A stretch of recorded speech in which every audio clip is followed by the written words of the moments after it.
Our story today begins with an email from someone calling themselves Lisa Wong, writing as if she's contacted me before regarding an $85 million bank balance from a deceased customer. This is a scam, so here we go, scambaiting again.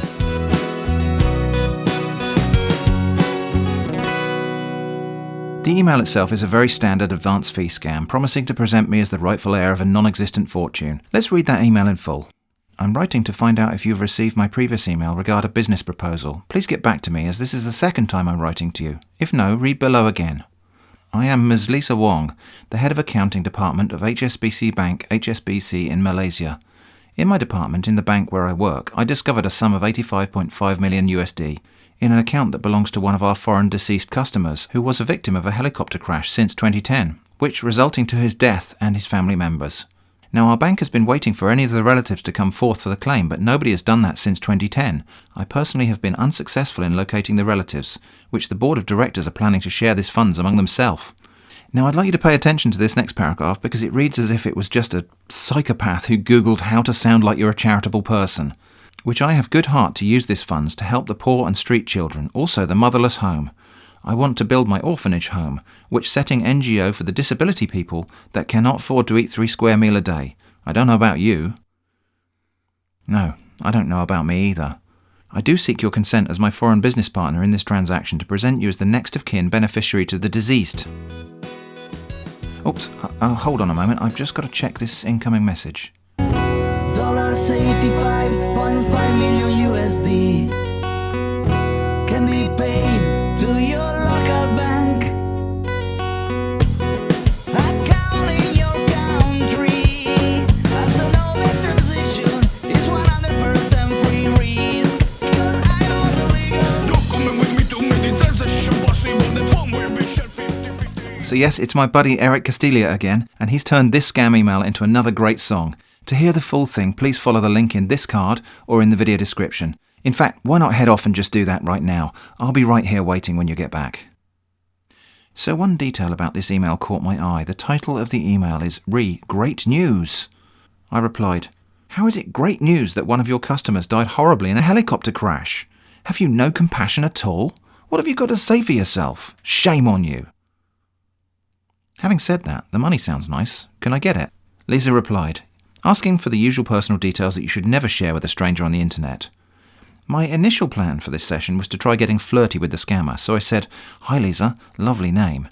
Is that your real name, or is it a westernized version of something else? If so, what's your real name? Can I see a photo of you? Then I provided some fake details, including the number of my burner phone, and an excuse why it would be switched off unless we arranged a call in advance. Lisa wrote back with instructions to contact the bank. But it was the attachments, that were a thing of beauty and joy. Let me share them with you now. To begin, there was a boring fake ID. The only really interesting thing I spotted here is that the signature on this is almost certainly drawn with a mouse, probably in MS Paint or similar. Then there was this certificate of deposit, which is a remarkable document. I mean, not just because of the weird clip art frame they used, but also the squished HSBC logo, the failure to use title case in the tagline, the overlapping text, and the obvious and clumsy correction of a missing letter I from the word certificate. The clip art seal and globe, and the signatures, which I feel sure are going to turn out to be those of famous people, but I can't identify them. Isn't this a thing of beauty? You like that? Well, get a load of this death certificate. Filled out by Graciano Berenice, who signs his name Benjamin Franklin. Has reported it being office record and having a seal that this Mexican businessman Saba Masri died on 1st November 2010 at plane crash o'clock. It doesn't say whether that's plane crash AM or plane crash PM. The certificate was filed by someone named XXXXX. All seems perfectly legit. Cool. The bottom half of this email was a pre-written message that I was supposed to forward onto the fake bank. Apparently I was supposed to forward just the artistic certificates, not the ID and not the rest of the email. But I just ignored that and forwarded the whole lot. Then I replied to Lisa saying, I hadn't expected you to be so very pretty. Wow. Please send more photos. Would you like to see a photo of me? XX. Lisa was not having any of that and just asked, have you heard from the bank yet? I said, I haven't heard anything from the bank yet. Have you? I would really appreciate another photo of you if you have one. You look so nice. The next email was one that came from the supposed bank, all very standard stuff, laying out the advance fee conditions and offering me the usual nonsense of a prepaid ATM card loaded with the 85 million or a bank account, both of course requiring a fee to set up.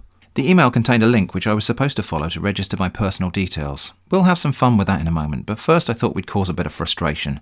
I replied to the fake bank, deleting all of the body content of the message they sent me, and then saying, "The email you sent me appears to be completely blank. Please resend."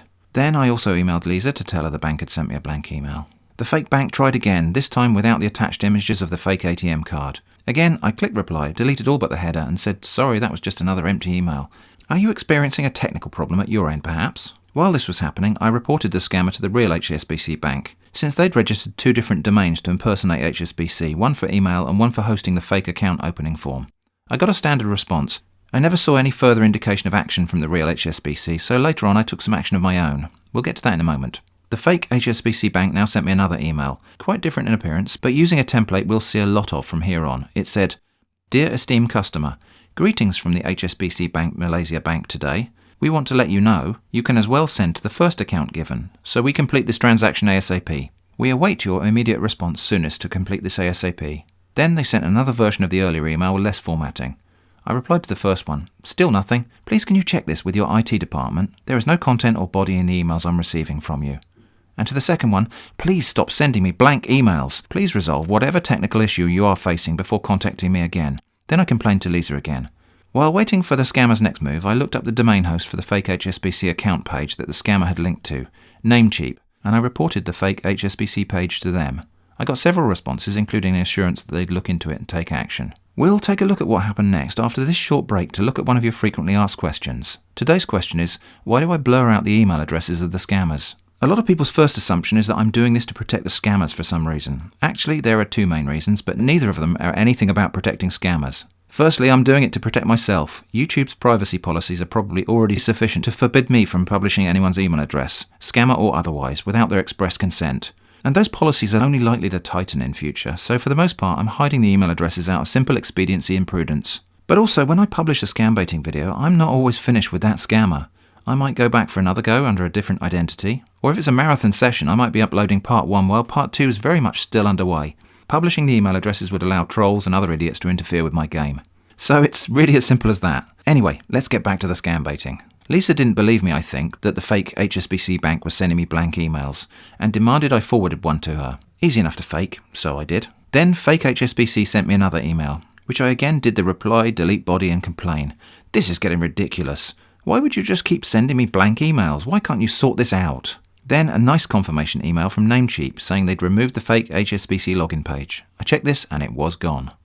So I was delighted when a couple of days later the scammers emailed me again to tell me to visit the link and fill in my details. They obviously hadn't noticed their site had been shut down, so I broke it to them saying, "Thanks, but there appears to be a technical problem with the registration page that you linked. When I visit it, I see this. Please advise." They fell back on an obvious backup plan and said, "This happened due to the long time waiting for the next of kin, now suspended. Kindly send payment via MoneyGram or Western Union to proceed without no delayed." I just said, "Please provide an alternative link for the registration. I need to complete the account opening process." I also told them in order to transfer the payment via Western Union, I need the name, address and bank account details of the recipient. Obviously smelling money, they sent back a name and bank account details. Very likely those of the real scammer. I straight away reported these details to both HSBC and CIMB, then sent the scammer a holding email, mostly just to allow the 2 banks time to investigate if they chose to. The fake HSBC bank scammer asked me if I have remit the initial amount. I said, "I think so." Now wind back a moment and note that they called this the initial amount. What I think we have here is a tacit admission from the scammer that if I paid this fee, there'd be another fee later. But I'm not paying any fee, of course. They asked me again if I still sending now. I said, "Yes, I believe so. By the way, is your website working again yet? What happened?" To my surprise, then disappointment, then annoyance, the scammer replied, "You can proceed as advised with our bank website to complete the form as advice." Somehow they'd got their fake HSBC page up again. I went straight back to Namecheap, replying to the original ticket to say, "The scammers have somehow restored their fake HSBC page. I previously saw that you suspended this account. Why have you allowed this to be restored?" Now I don't know if it's just because it was a ticket they thought they'd already resolved, but Namecheap just ignored me. I logged into the ticket portal and the ticket was open, waiting action for more than a day. Time to recruit some assistance from Uncle Mert. So from my Mert and Snurden scambaiting mailbox, I wrote to Namecheap as a brand new contact, reporting, "Hi. The email below is from an advance fee scammer who's pretending to be a representative of HSBC Bank in order to scam people. The email contains a link. This link's a fake HSBC registration page.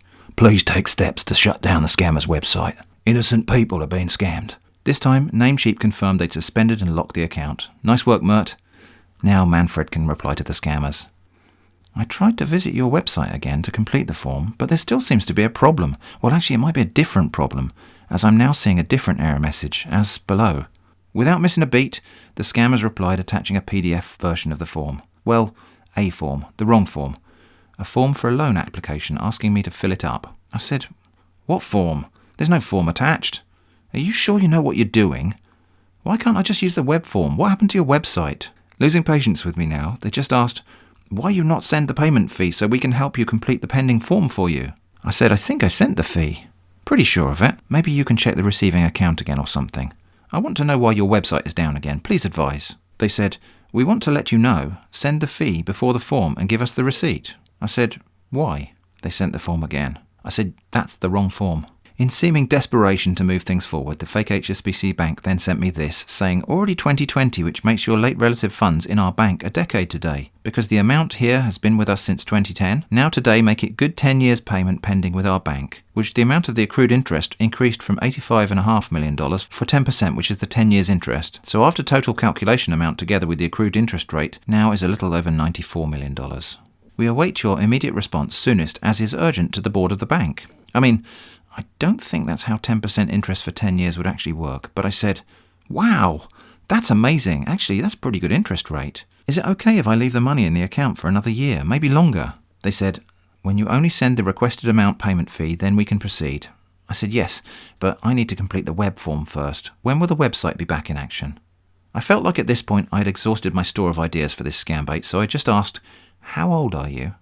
They didn't answer that, but instead said, "You have to make the initial payment before we can allow you access to our webpage to fill up the form in our bank to complete the process." I said, "You didn't answer my question."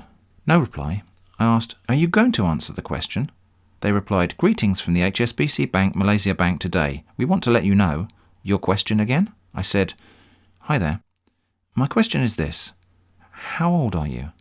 I asked because many people I talked to about advance fee scammers said they think you're probably just kids. I, however, still believe there is a possibility that you're just a very, very incompetent adult. Many thanks in advance for clearing this up. And as you can probably guess, that was pretty much the end of the conversation. A couple of weeks later, the Lisa character tried contacting me again, probably by mistake, to wish me happy Valentine's Day. But also to witter on about some discount and stuff. I tried to spark the conversation back up, but I suspect the scammers remembered my earlier conversation and I never heard from them again. So to recap, hopefully the CIMB Bank and maybe HSBC will act against the named account that the scammers gave me.